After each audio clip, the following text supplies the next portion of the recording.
This is the final issue, issue 4 of the Fear on Shelf Defenders miniseries that they didn't call the Defenders. So most people who would read a Defenders miniseries didn't see it anyway. It's always good when I finish off a series or get to the end of it. I feel like I have accomplished something, and it leaves an opening for me to start doing another series or another story. When I get to the end of something, I also didn't feel the need to fill you in. I have done 3 other videos on this already. I made the concessions in those ones. Chances are, if you have watched all 4, you would be annoyed at me explaining for the 4th time how Ocean Master has a magic hammer from fairyland, and how our Defenders team are Doctor Strange, Silver Surfman, Hulk Daughter, Luau from The Excellent Men, and Seaman. Although I do like how that is established on this page, and the novelty of doing it this way, not fitting on a single page. So Seaman feels excluded by virtue of being the only member on the second page. This miniseries actually resolves Ocean Master's involvement with the Fear on Shelf crossover, and I have so much stuff to whinge about when it comes to Fear on Shelf. Fear on Shelf was a story, a totally fine, if not good story, that was in my eyes poorly expanded to be a line-wide crossover. It was an Avengers story with an emphasis on Thor and Captain America. It doesn't work when you decide that to justify it crossing over into Excellent Men and Alpha Strike and whatever else. You rob the story of its chief threat by multiplying it and then failing to care about the impact of doing that. Fear on Shelf was about Red Skull Man's daughter finding a magic Thor hammer. That is what it should have been.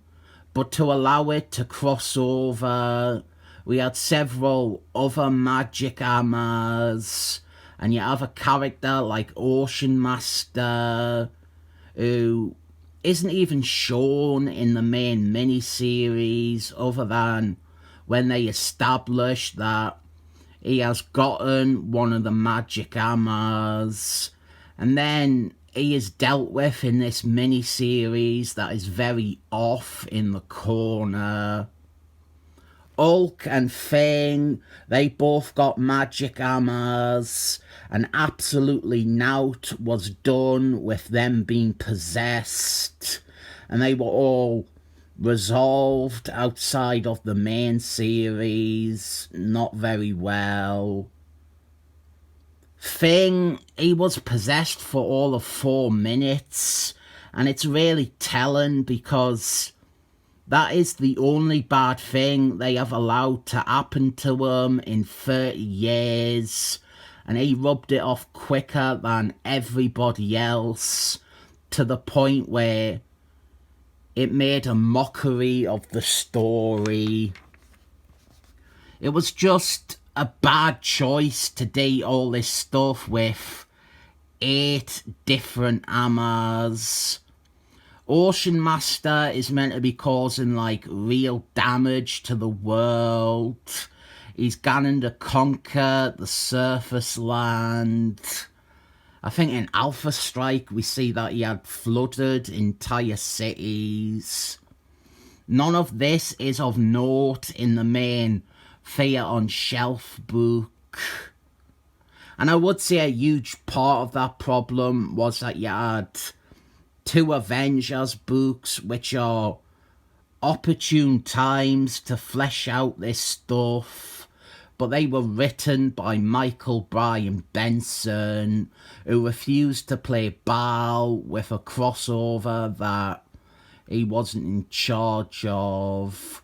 So he had the Avengers sitting around talking and eating for all of their tie-ins.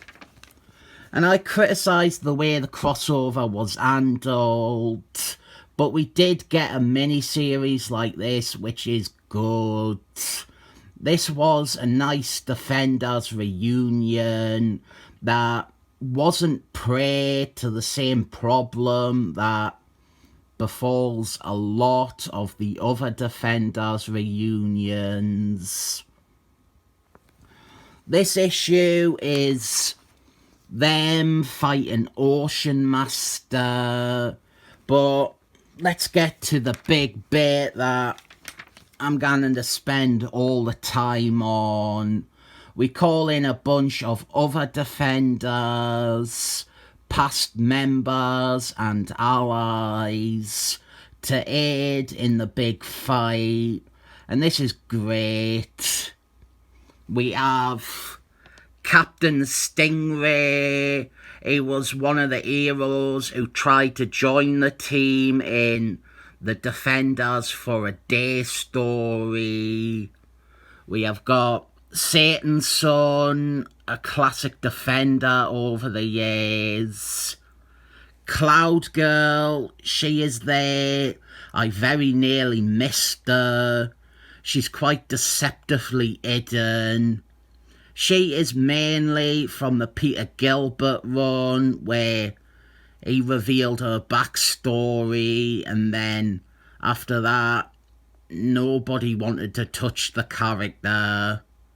Next to her, we have Moon Man.